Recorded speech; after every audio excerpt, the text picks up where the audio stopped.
Today I'm going to be making this York dark chocolate peppermint patty. This is a no-bake dessert. This was $3.28 at Walmart, and this was in the pudding aisle, like where you buy the pudding mixes. So this says it just needs milk and butter. It includes the fudge topping, filling, and crust mix. So what you can do is you can make individual little dessert bites if you're going to try to feed 12 people, because you can make 12 of these. Or it says on the side, you can put it in a pie plate, in a pie pan, and make one big pie. So that's what I'm going to do. You can also make dessert squares, and then it tells you how to double the recipe. So if you want to make more than 12, or if you want to make 2 pies or more squares or whatever, you can. So in order to make the pie crust, let's see. Let me show you what you get first, and then we'll talk about how to make it. Okay. Included is, this is your dessert, the bites filling mix, the crust mix, and then this is your dark chocolate coating. And it says knead before use, because it's hard as a brick down here in the bottom. So I'm gonna really have to knead that well, because it's very hard. But the first thing you wanna do is you wanna take your crust mix, and you need 1.5 cups of milk for this recipe, and you need 3 tablespoons of melted butter. So for this part, we're going to take our crust mix and our 3 tablespoons of melted butter, and we're going to press it into the bottom of this pie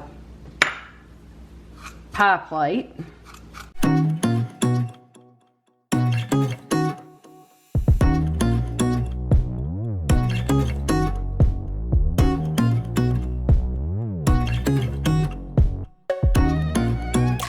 Spread out pretty well. Now if you're making the cups, if you're making the dessert cups, it says to go up on the sides of your little muffin cups, but I don't have to do that because I'm doing it in the pie pan. But what I'm gonna do, the directions do not tell me to put this in the refrigerator, but I'm going to put it in the refrigerator while we're doing the filling part, just so that that butter firms up in with the powder, and so that it doesn't crack. So the next thing we're gonna do is take our peppermint patty filling and pour it in a mixing bowl. And take your 1.5 cups of cold milk. That smells good. And you're gonna beat the filling mix on low speed for 30 seconds, and then on medium speed for 3 minutes.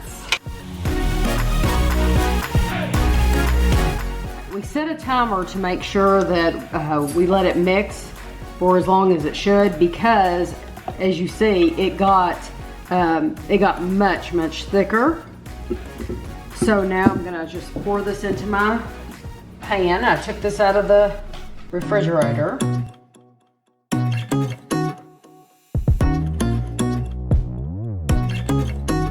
not pressing down on it or anything, because I don't want to mess up the crust on the bottom. And then while we were mixing this, Kevin had my chocolate topping, and he kneaded the package for me because it was had some hard lumps. It had some hard lumps, yes. So it is it's all liquid. I can feel it, and it's very liquidy in there. So I'm gonna cut this. You can tear it.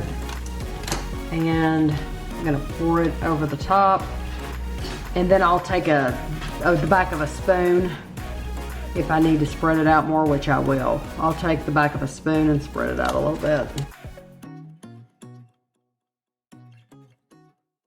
So the reason I decided to do the pie, not only I'm not feeding 12 people, but also that would have taken a lot longer. So you see how quick this was for me to just make one big pie. It would be, I'm sure it would make terrific little desserts, but it would take twice as long to do all of this, because you're having to fill each individual little cup with the crust. Not only you're having to, you know, fill 12 little cups with the, push the crust down in the bottom, and then you're having to put the filling in, and then you're having to put this on top of 12 little cups. So it's just, it would be a lot longer process. So for me, I would just much rather do it this way. So I think that's pretty. I'm gonna leave around the edges white because I just think it looks nice like that, and it's kind of holding it in place. But I'm gonna put this in the freezer for 1 hour, and then we'll be back. So I had the pie in the freezer for 1 hour, and I took it out and sliced it. You're supposed to get 12 slices out of this. It says as prepared with unsalted butter and 2% reduced fat milk. It's 180 calories for 30 grams. So you just have to, you have to weigh it all. You would out. have to weigh it, yes, if you really cared. So you can see the crust on the bottom.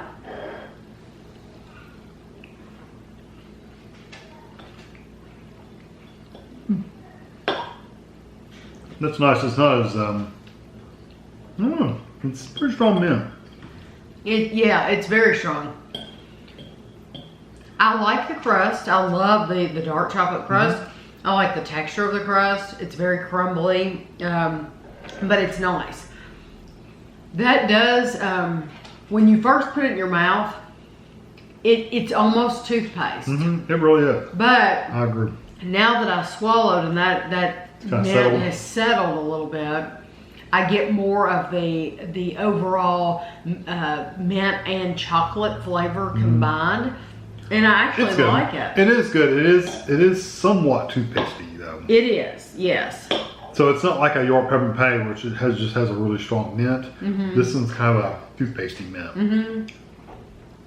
And even though it was in the freezer for an hour, it's what it did was it hardened that chocolate on the top. Yeah, but thickened up the middle a little bit. A little bit, but it didn't make it hard or anything like that. The edges are though. Try the edge. Like this? Mine's like almost frozen. Oh. So if the whole pie was like that, it would be really firm. I actually like it better. Yeah, I like it a little frozen. But it does still taste like toothpaste.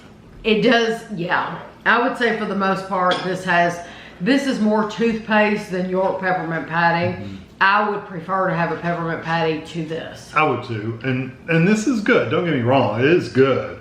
Just know that mint is a toothpastey kind of mint, not a York peppermint patty or a peppermint stick or anything like that. It's a little more toothpastey. Yes, exactly. Which is not necessarily a bad thing. No, I don't think that's a bad thing. I think this would be nice to have more towards Christmas time because that's the I don't know, that's the time of year when I think about having things like more minty things, peppermints. Right. And if you made individual portions, you could just put them out on a tray or something, and people could just get what they want. Yeah, and they would look really, you could make them look really festive and everything. And I think they would be cute in cups.